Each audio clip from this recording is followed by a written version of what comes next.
If you'd have to let the fate choose a random destination in the entire world for you, what country would you like that to be? Holy smokes! Mine, this time, could have not been any better. Brazil was what I've been waiting for and more. What you're about to see today, it's a complex arrangement of modern, standard, and super rustic life. From the rhythms of Samba to discovering the intricate thickets of the Amazon jungle, you're about to learn, amongst others, how it's possible that two rivers meet but never blend, how to fish for piranhas and swim in the same place at the same time, how to paraglide over Rio de Janeiro, how caimans have an extra set of eyelenses, and last but not least, how açaí and caipirinha are good for your body and soul.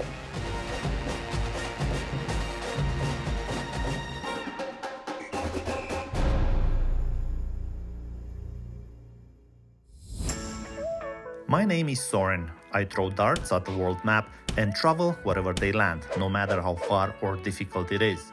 Besides traveling with me, I invite you to do whatever you love before it's too late and live a life with no regrets. My passion is travel by dart.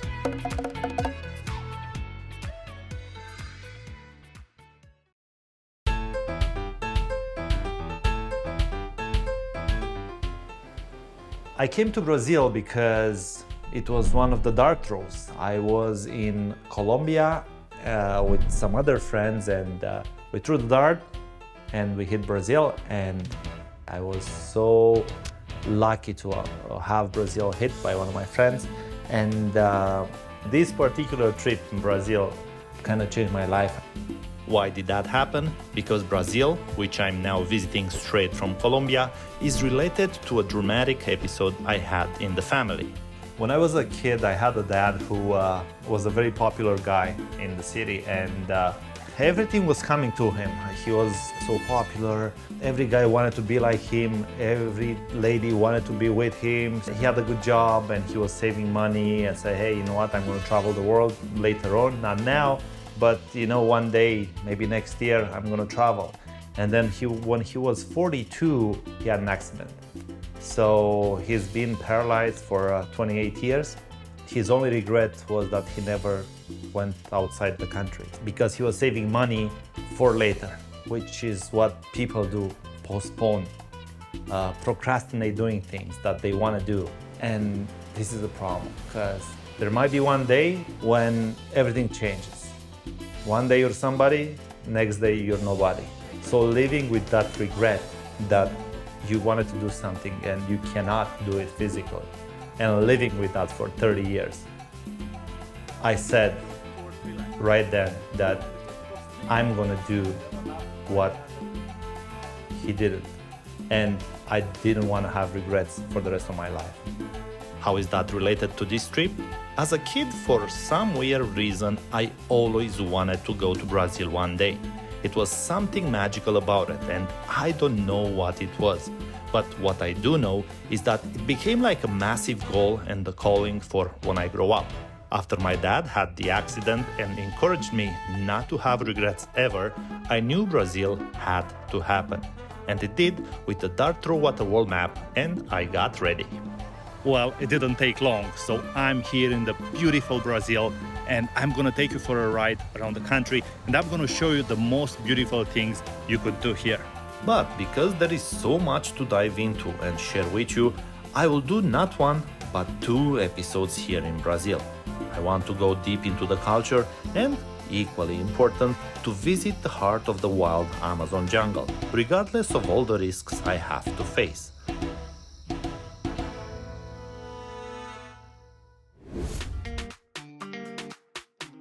However, last but not least, one of the most significant factors, I want to share all this beauty not only on TV but live with people who want to come and join me here within the next 2 weeks for a challenge that I call the Spark Experience. Because it will be random, so those who come have to do what I do, including sleeping in the Amazon jungle. That said, I posted this challenge on Travel by Dart social media and got many people signing up. it just sounds like the coolest thing to do, the coolest trip. And I checked out all your YouTube channels. I thought, wow, this is a really cool guy. And as soon as this Brazil trip came up, I was like, I'm in, Amazon, that's me. I'm in. I've worked a lot, like I've worked and I've done well in business, but I've never traveled a whole bunch like this time. It must have been so exciting for the applicants that I even had somebody coming for the second Spark experience in a row. It is a place that I probably would have been hesitant to do an entire trip on my own. And having done other Spark experiences, I have a lot of faith that it'll be fun, but safe and adventurous without being dangerous. And I got them all coming to Rio de Janeiro on the same day to have an epic first evening together and get ready to discover this beautiful country, Brazil.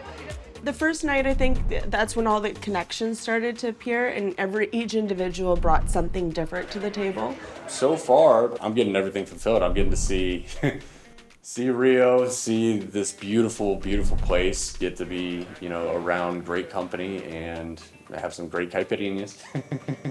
Caipirinha is Brazil's national cocktail, made with cachaça, which is a traditional sugarcane hard liquor. The drink also contains sugar and lime and is prepared by mixing the fruit and the sugar together, then adding the liquor. According to historians, the caipirinha was invented by land-owning farmers in the region of Piracicaba, in the state of São Paulo, during the 19th century as a local drink for high-standard events and parties as a reflection of the strong sugarcane culture in the region. If you want to drink a caipirinha and can't find cachaça at your local liquor store, you can replace that with vodka. In Brazil, that's called a caipirosca.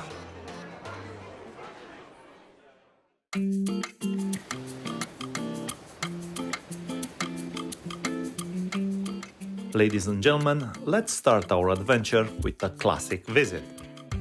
You can't really come to Rio de Janeiro and not visit the statue of Christ, the statue of Cristo Redentor, located on the Corcovado Hills. Everyone in the world knows about this iconic statue, but not everyone knows how visitors get to the top of the hill. This 20-minute train ride that makes the journey even cooler. Taking the train up to the top was really cool, just being all the way up in the clouds. Actually above the clouds, it was really cool being so high up that you could see the clouds covering the city. That was kind of eerie, but kind of cool. I like the 220 stair climb, but for me to be up in the clouds and having the clouds come in and out and to see a butterfly up that high was amazing for me. It's amazing how you can see the statue from every angle in Rio. And it's like guiding, sheltering, giving some kind of a positive energy to the whole city. The monument has a chapel too, but also a bar, where we took a break to celebrate life with a bottle of champagne with orange and waited for the clouds to dissipate a little bit so we can get to see the statue in its pure splendor. And that's when we found a bunch of funny positions of people trying to get the best shot. I was like so impressed, and I mean, it was my best, the best point of the trip. Maybe it's the vibes, how people are reacting to the statue. That was a kind of a moving experience. I got to go up there and I just sort of touched the statue and said a prayer, and that was a beautiful experience to be able to go there. To be up there was a spiritual place for even non-religious people. There was like 5 women praying when we got there, and I thought, I'm glad they're gonna be that the statue means so much to them, like they'll take that home with them. And I thought, if this monument can bring people peace in their hearts, good on the people who thought of doing it. I've been to a lot of churches, I've been to a lot of cathedrals, and I've never felt that power that I did there. It was amazing. Yeah.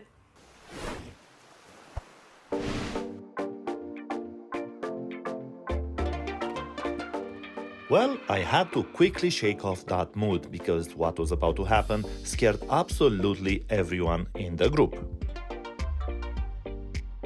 Today we're gonna do some paragliding. It's pretty actually scary if you do it the first time because you have to jump off a platform. So you can either go up or go down. If you've never done it before, you're gonna get some adrenaline rush going through your veins. One of the friends I made in Brazil and I will have for life is Carlos and his family. Carlos is a professional paraglider who insisted that him and his colleagues will take us flying over Rio de Janeiro. How can you say no to that? Well, it was a journey, for one. We get all the way out in the middle of nowhere, getting in like a dune buggy, which who's ever ridden in a dune buggy, right? I mean, we got in the dune buggy, we packed the parasail. You're up on top of a kind of a hill. It's a big hill, you know, and you can see everything around you. And I was like, oh my God, like, how is this gonna work? You know, like, what if we don't go up? I want to do it, but I wasn't sure I can do it, and yes, I did. It was the highlight of my vacation.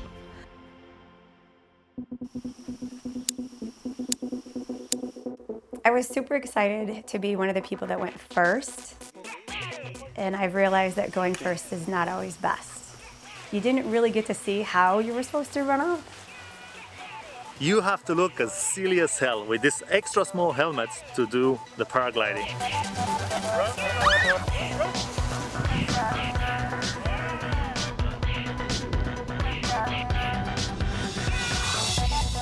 You have to like sprint and like get enough speed to pull the parasail and get like the lift that you need. And then you're jumping off. Like nobody was expecting any of that at all, and everybody was blown away.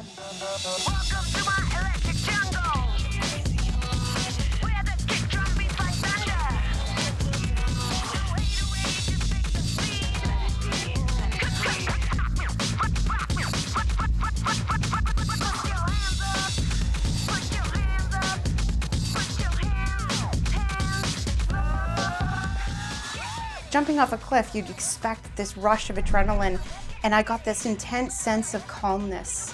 And I think that was really surprising for me because I never expected to be that comfortable jumping off a cliff. That's exciting. How was it? It was fantastic. It was a dream come true. Oh, it was awesome. Yeah. Like, when you take off, it's just, oh, Are you crying? not anymore. Best time ever. Best time ever. Like it makes you want to cry with joy. Oh, take your glasses off. No. It was fantastic. Unique experience. That was fantastic. Best thing I've ever experienced in my life. It was quite an adrenaline rush. Not as much as I thought it would be, but I think it's gonna push me more to do other things in my life, like jumping out of a plane. That's something on my bucket list. That was fun. I don't really get nervous, but I was a little nervous. But it was a lot of fun. Carlos, he was really great guys, the whole team. After an experience that none of us had gone through before, we were invited by one of the paragliding instructors, Jorge, to his house. Not for dinner or drinks, but for some of the best açaí you could ever have. What's açaí? If you haven't heard of this great fruit, it is probably the best antioxidant in the world and is the ingredient of many high-end dietary products. The tree that grows these berries is called an açaí palm. The species is native to the eastern part of the Amazon rainforest. The açaí palms are very tall, growing to more than 25 meters in height, which is about 80 feet. Due to açaí's popularity and benefits, there are tons of scams too. Several companies blast the internet with açaí advertising, many with fake testimonials and products. So, if you buy anything online, not just açaí, one cool thing you can do is to check if a website is fake or not on a platform called Scam Detector, which exposes all the fraudulent sites. We had a great night and prepared for the last day in Rio, a day when I planned to keep my group up in the clouds.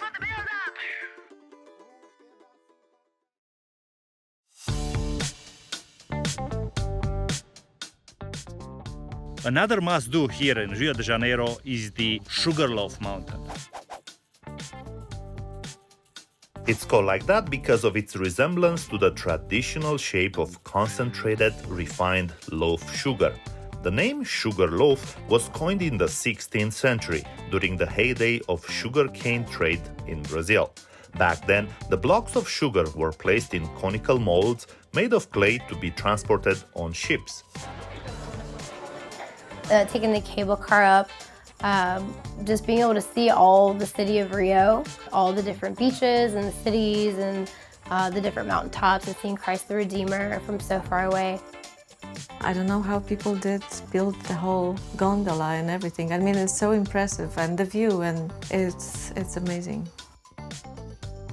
The top of Sugarloaf, it is at 396 meters above water. The Sugarloaf Mountain was awesome. It was just beautiful to see the city from that height. I think that was the highest point of the city. We got to see marmoset monkeys. That was a highlight, and it was very scary to ride up in the cable car with it being super windy. It's kind of super cool because it's not, I wouldn't call it a mountain, it's just like a big chunk of rock that somebody like placed there and then they put the gondolas up. However, we wanted to see the countryside too and go somewhere where there are more Brazilians than foreigners. So we're about to leave Rio behind tomorrow and visit a place that's like a hidden secret of the locals.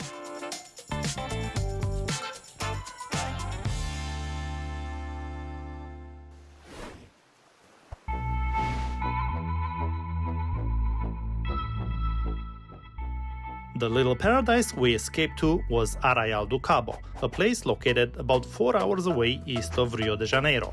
Here, thanks to Carlos, I made another couple of lifetime friends who provided us with an amazing experience. Navarro, who is one of the funniest guys I've ever met, and Alice.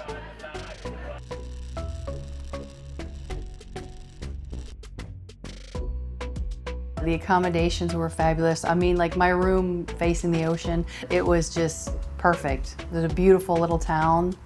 It was breathtaking, the view. It was just like, what a beauty we have on this earth.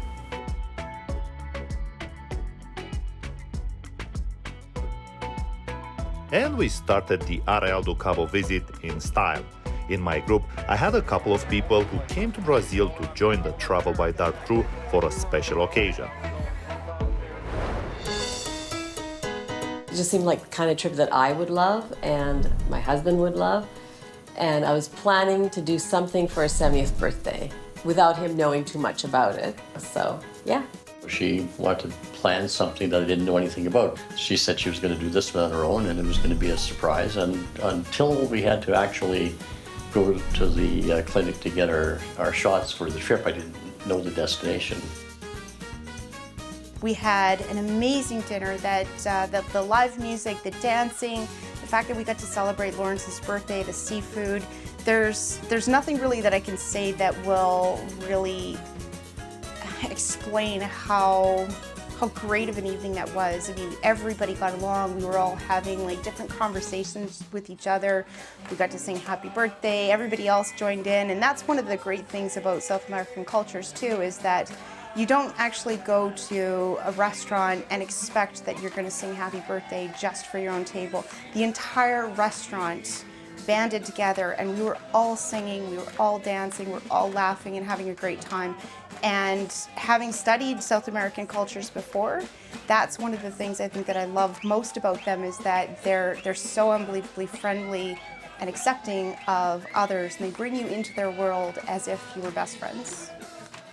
And they sure do, because the next day, the whole group was invited to Alice's sister's house, not for breakfast, but for a Samba lesson with a world-renowned instructor.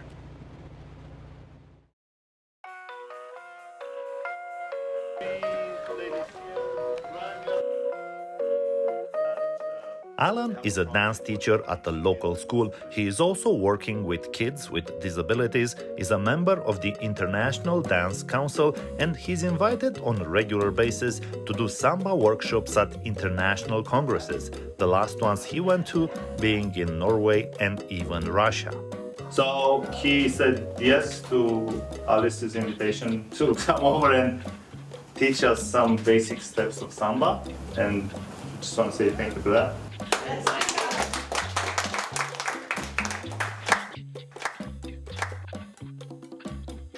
He was so fun. Yeah, I had a really great time. Hot, but a very good time. You know, in your head, you're thinking, oh yeah, I'm doing what he's doing, and then you think, oh, I'm not doing what he's doing at all. When he did the second clap, I was like, oh, I can't make my hands do what my feet are supposed to do. No, it was good. I liked it a lot. Eu achei o grupo maravilhoso, tá de parabéns, o Solim, pelo trabalho. E eu muito feliz ainda de ter podido conhecer vocês. Deixo um grande abraço e desejo que vocês voltem de novo aqui na nossa cidade, na nossa região dos lagos. South Americans are so unbelievably friendly and personable. And I mean, when they invite you to their home, that's something really special.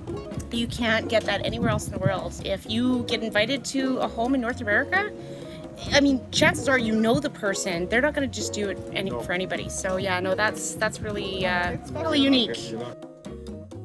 How often do you get to dance in Brazil? Somebody's home. In somebody's home with a world-renowned instructor that's going to other countries to teach people to dance. We liked the Samba dance so much that we asked Alan to do it again in the evening.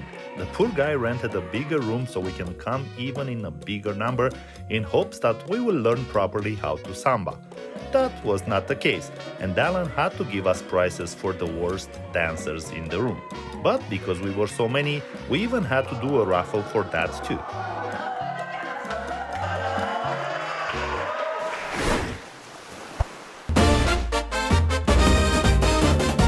As a reward for all the hard work, I took the group to a boat party in one of the best beach areas I've ever been to. For that, I connected with my friend Robson, who owns a very cool boat that took us aboard, along with just locals. I had no idea that they had water that looked that blue here, and when I got there, like, my breath was taken away. It was just so beautiful. Party boat. That was one of the best days, but actually, when I think about it, every day was the best day. It's one thing about Brazil, that's it just never stops, the number of beaches that you can go to. The other cool part was that it started like crazy raining out of nowhere, and it was only for a little bit, you know, but it added to the chaos, and everybody, instead of freaking out, no, they didn't do that. They decided to like stand up on the net in the very front and start dancing and going crazy. You know you're having a good time when you can dance in the rain. I loved the rain that came on the party boat. But we made the best of it, and that's what a Spark experience is about.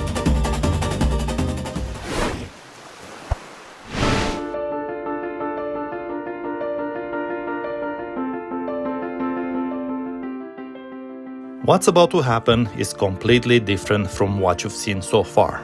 We are going to the crazy Amazon jungle for an entire episode. You will get to see how it is to sleep in the actual jungle, how some people might call us foolish because we swam with piranhas, how two rivers meet but do not blend their waters, and, unfortunately, some really bad news. Do not miss the next episode.